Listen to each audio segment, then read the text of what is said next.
At maraming mga nagsasabi na ikaw daw ay kriminal, magnanakaw. Napanood ko yun. Hindi po pala nasayang yung pagiging kong nanay at tatay sa anak ko.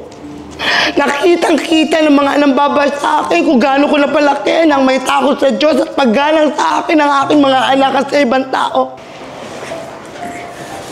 Alam nyo, minsan, mas okay pa yung bakla kaysa totoong lalaki sa pagharap ng buhay. I am so proud to be me.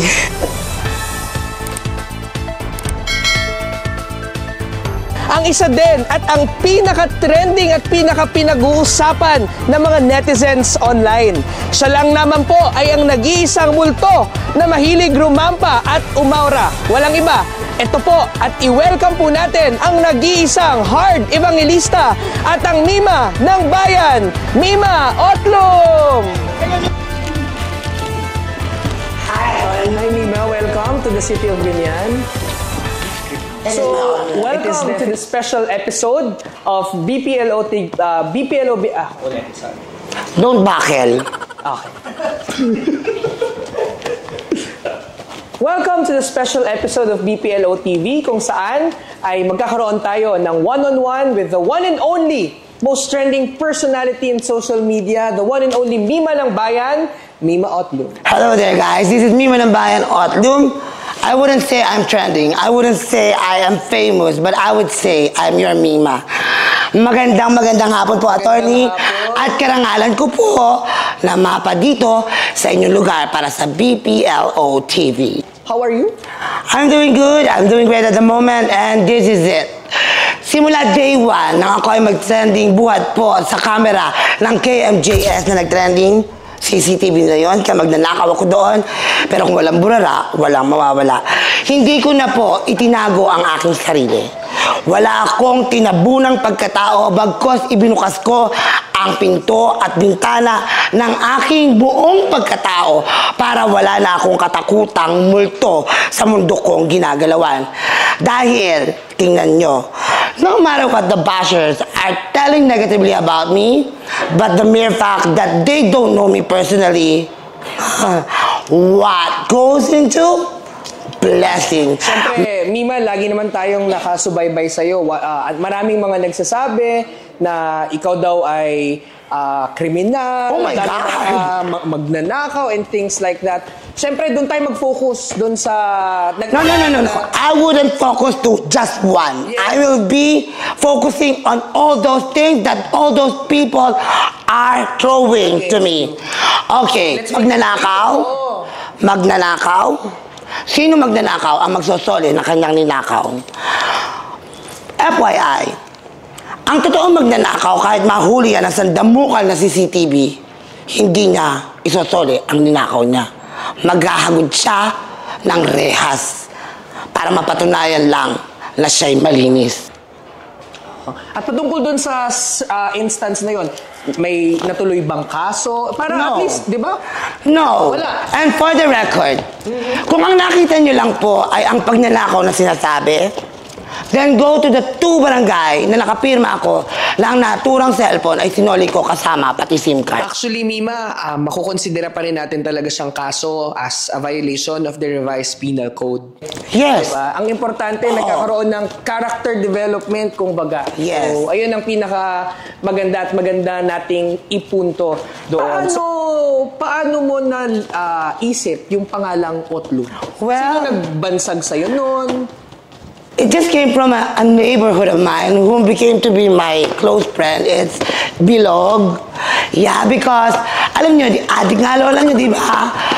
Nawala ng kuryente. Nag-trip ako, nag-makeup ako, walang ilaw, walang mirror. Paglabas ko, may grupo ng kabataan na nagbibidyo-bidyo. Totoo ka ba? So, sabi ko, bakit tawa ko?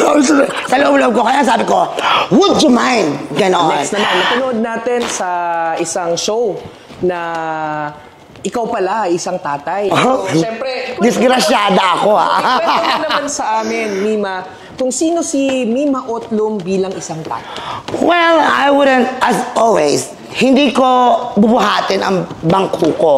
Hindi ako nagsasalita ng eka mo, itataas ko yung sarili ko para lamang mapatanggag sa tao. And it just reflects of my real personality. Nang lumabas ang Rated K, pinaalis ako nung interview yung dalawang anak ko, no? At nang mapanood ko ito, that very day of airing, lumuha po ako. Napanood ko yun. Hindi po pala nasayang yung pagiging kong nanay at tatay sa anak ko. Nakitang-kita ng mga nambabas sa akin kung gaano ko napalaki nang may takot sa Diyos at paggalang sa akin ng aking mga anak at sa ibang tao.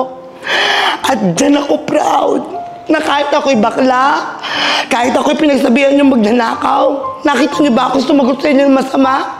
It only reflects that what I did will be done by my mga anak. At yung mga anak ko, mahal na mahal ako, kita niyo. Palakpakan naman natin yan. Totoo yun. I personally watched the Rated K. Yung comment talaga ng dalawa mong anak, nagsabi nga sila sa netizens na kilala ka nila bilang kanilang tatay at mabuti kang tao. Kung i-rate mo, Mima, ang sarili mo bilang isang tatay? 1 to 10. Dahil sabi mo kanina, di ba, very honest ka. Totoo.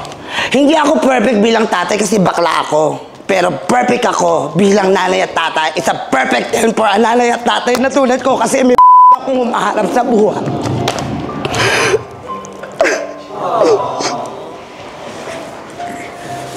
Alam nyo, minsan, mas okay pa yung bakla kaysa totoong lalaki sa pagharap ng buhay. I am so proud to be me. I hope kayong mga umanga sa akin, now you see me in person, speaking from my heart. Now you see the real Mima. I love you. Hindi kayo magsasawan sumuporta sa akin. Susuklian ko yun ng maganda.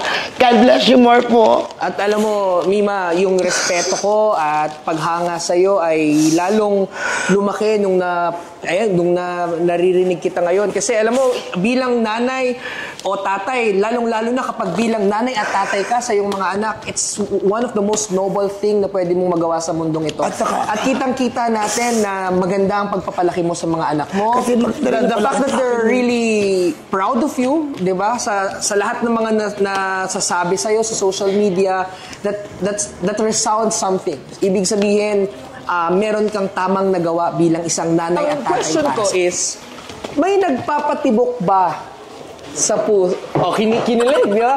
May nagpapatibok ba sa puso ng isang Mima Otlum? Hello, uwi na ako. Hello, uwi na ako.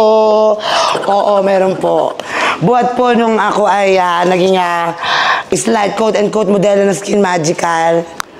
Bukod sa pumusyaw ako, nagkaroon po ako ng love life.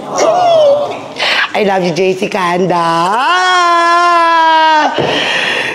Ayun. Huwag ka magsiselos, ha? Wala namang problema sa akin yun.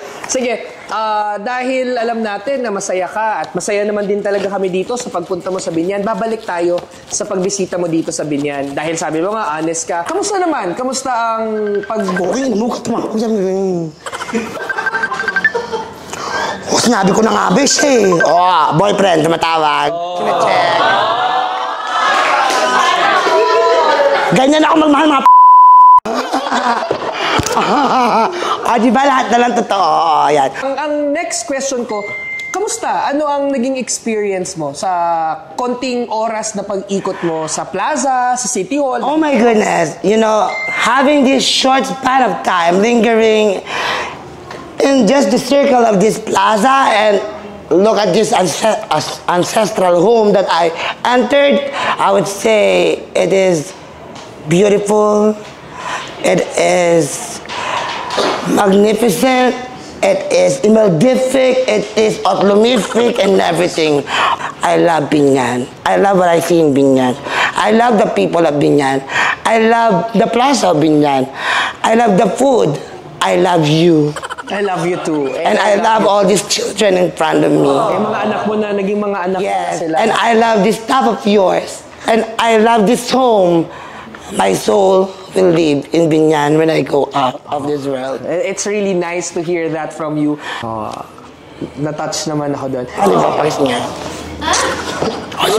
Having all said those great things about Binyan, ano pa siguro yung gusto mong ma-experience? Well, I want to experience life in Binyan for 1 week in a row for me to be able to go around the surroundings, tell the history and the big magical story of Binyan. Murang gulay dito, napakaganda ng aming palengke. Isa po ito sa mga bagsakan ng gulay. Wow, akala ko bagsakan na ako. Hindi, walang ganun dito. Bagsakan ng gulay. Kaya tama yun. It's really a nice thing to have at least a week here and explore the city of Binyan. Siyempre, dahil nasabi mo na gusto mo naman magbakasyon at rinig natin ang story mo bilang isang tatay. Gusto ko isama ko yung anak ko dito. Nasa Bulacan. Abangan. Okay, sige. Dahil nandito naman din tayo sa Binyan, tayo ang BPLO, ililibre natin. Ito, totoo to as soon as possible. Alam mo ang Splash Island? Splash Island! Yes! It's one of the most iconic places here. Alam ko lang, pero hindi ko pa napasok. Sige, ililibre namin kayo ng overnight stay. Oh my goodness. Splash Island. Kasama ng mga pagkain ng dalawang anak mo tsaka ikaw. Iset po natin yan. Promise yan, attorney? Pinky swear tayo. Okay, Promise. naniniwala po ako dahil ang isang abogado, a man who honors his word. A shout out of course to the owner of Splash Island, our beloved Sir Sonny Torres. So he will be welcoming you sa Splash Island. Siyempre kasama din kami para Yes, of course. ma-experience. Pero dapat ang wish ko doon nakatrunks ka. Sige, pero hindi natin baka walang manood sa atin sa vlog. Oh my God. I swear, attorney, maraming manonood dahil magtutupis ako para sa'yo. Sige, i-set natin yan. Hopefully sa birthday mo. Oh my God. That will be the best birthday for you, di ba? Ayan, meron na akong birthday. All my life have been a series of thoughts in my face.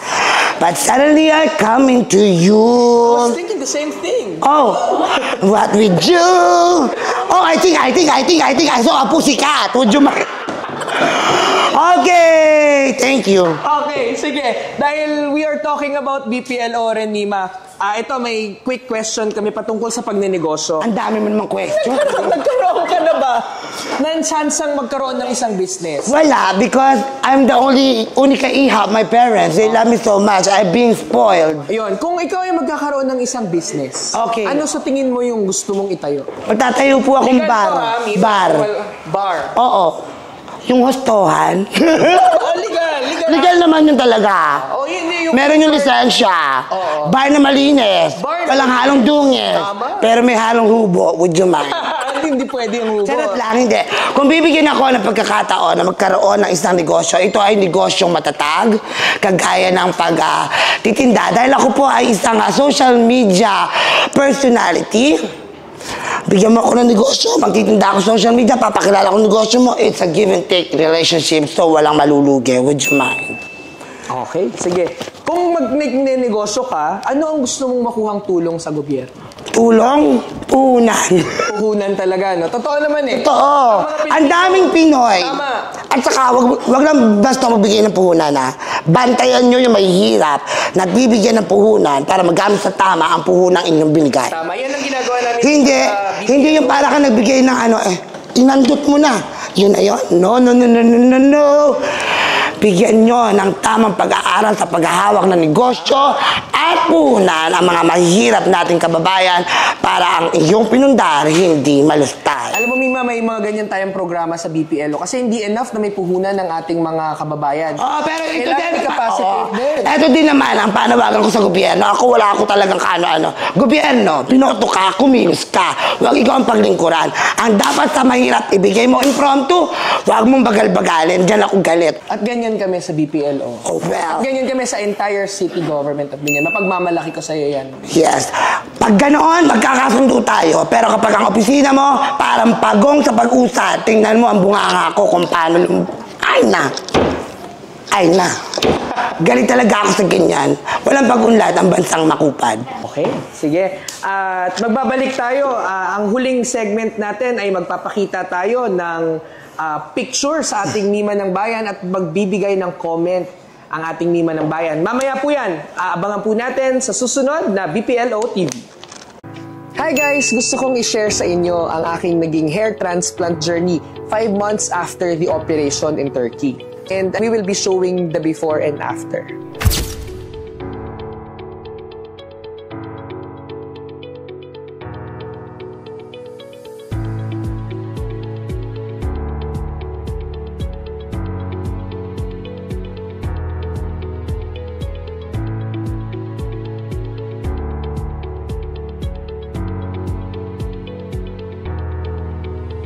So I'm encouraging everyone, I think now is the perfect time, kagaya ng sinabi nga ng aking mga doctor sa Blue Magic, habang mas bata, mas kailangan natin ng hair transplant para mas mahaba pa po yung resulta na mananamnam natin yung satisfaction of the hair transplant. So, wag na kayo mag-hesitate.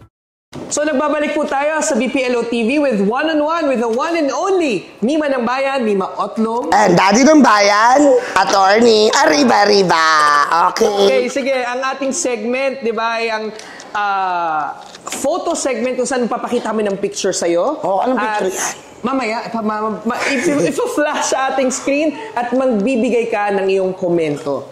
Again, the views and opinions of our guest does not reflect the views and opinions of the host, the city of Biñan, and the entire... Ibig sabihin po, ako lang po ang may... Ikaw lang pwedeng kasuhan. Kasuhan. Hindi man ganun yan. Okay, sige. Our first picture. What can you say about this? Oh, who's that? Hindi ka ba? Oh, that is the mayor. The mayor? Mayor on the wall. Look that mayor on the wall. Umamin ka kung may ginawa. Paglaban mo kung wala. Masasabi ko, magpakatotoo. Walang humapok ng kalderong hindi na ulingan. Would you mind? Galing. Very, very good. Okay, yun ang kanyang comment. Ito, very pressing issue sa ngayon. Ano yan? Wala akong alam. Di ako Kibuloy. Ay! The hills are alive with the sound of music, with songs they have sung for 1,000 years. Yes. Kung ikaw ay masaya, magpakatotoo. Kung ikaw ay magsaya, magpakatotoo. Wala akong sinabi. Would you mind? Wala pa. Okay. Eto. Pag dinimanda ako nyo, ikaw apukado ko Pinahamak mo ako Oh yes, pati yung tatay mo kahit nananahimik nagtutulog. Eto, sige, inaantay ko to. Ang iyong comment sa West Philippine Sea. Sinagot ko na yan. Tungkol sa mga... Diyan ako galit. I will stand to my... Pilipino ako. Natural, mahal ko ang bansang sinilangan ko. At kahit ako'y sabihin ng ibang sintu-sinto, ito ang totoong galing sa puso ko. Mas mainam na mamatay ako na ipinaglaban ko ang bansang sinilangan ko kesa alipin ako sa sariling bayan ko dahil sa ating sinumpaan. Ang mamatay ng dahil sa'yo.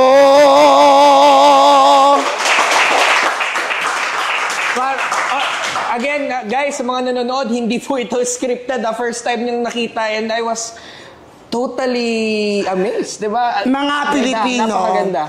Ito ang panahon na tayo ay maging isa bilang Pilipino.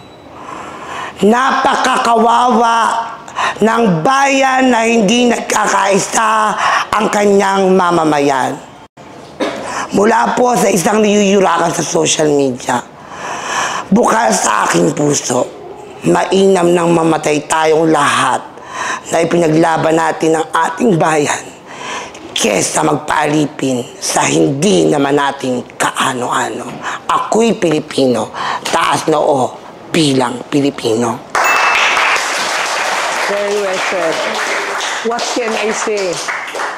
Okay, sige. Last two. One picture. Ito, lagi itong inaabangan sa atin. Tumama yung... Ay, ano pa masasabi ko? Kapatid ko yan, kaibigan ko yan. LGBT, we're all in this together. We're all in this together. One freedom, never stop. Hand in hand, we can make it. Sa mga nambabas sa akin, niloko ko si Diwata dahil sa cellphone, ito ang inyong pagmasdan. Heart to heart. Cellphone? Ito yung cellphone, di ko binenta. Siniraan niya ako.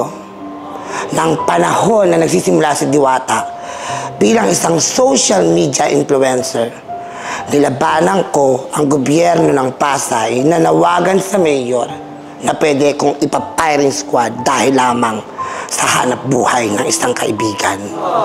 Walang mas mahal sa isang kaibigan mag-aalay ng kanyang buhay para sa kanyang kaibigan. Maraming salamat. Brilliant, brilliant. Okay. Sige, malungkot man, pero ito na yung last. Ang huli. Ano yung huli? Tayo na? Oo. Oh, that's me. That's me. Homeless. Minamaliit sa lipunan. I will stand being homeless. I will walk with grace. Stood up high. Starbucks. Hello mga social media netizens. Tinawag na Starbucks ang Starbucks dahil sa Estados Unidos ito nagmula. Pero ang katotohanan ako sa Pinas lang yan, it's just a bakery. Huwag kayong masyadong sosyal. Huwag kayong masyadong pasosyal. Paano malalaman? Yung tipong bibili ka sa Starbucks, 3 oras na nakakalipas, hindi pa ubos yung isang basong Starbucks. At, oh my God, mas malala pa kasi malala. Naiwi pa yung Starbucks, may lamang ba? Ay, magpakatotoo kayo. Starbucks, wala yan sa mayaman o mahirap. Kapag gusto mo, kaya mong kumain dyan. Basta, may pera ka. Aha! Would you mind? Okay, palakpakan natin ang nag-iisang Nima ng bayan. Nag-enjoy ka? Of course, ang hirap ng tanong mo. Nag-enjoy din kami. Nag-enjoy kayo. Nag-enjoy ba kayo? Ay, nag-enjoy ang ating mga studio guests. Diba? Maraming salamat. It's an honor na maimbitahan ka at magkaroon ng one-on-one session. Well, it's my honor too. Hindi pat session. Session. Ano na to? Interview session. Hindi Yes. pat session. Okay, hindi hopefully, it will be certain na babalik ka dito Yes. sa city. Dahil nangako si attorney. Yes, that will be my promise. Sa tingin ko, bago pa to ma-post, ay ma-celebrate na natin ang birthday ni Oh Mima. my God. Dito na po nagtatapos ang ating episode, special episode ng BPLO TV kasama ng nag-iisang Mima ng Bayan. Mima, huwag mo akong iwan, honey. Habulan mo ako. Habulin mo ako, Pagbabalik po honey. tayo sa susunod at abangan po natin ang susunod na mga episodes ng BPLO TV. Sino yung Ako po, kasama si mo? Attorney Ang nanay Vance mo? Arriba Ang at tatay mo? magkita-kita po tayo Sino yung at kasama? magparehistro po tayo ng negosyo dito po sa lungsod ng Binyan. Maraming salamat po at magkita po tayo next episode.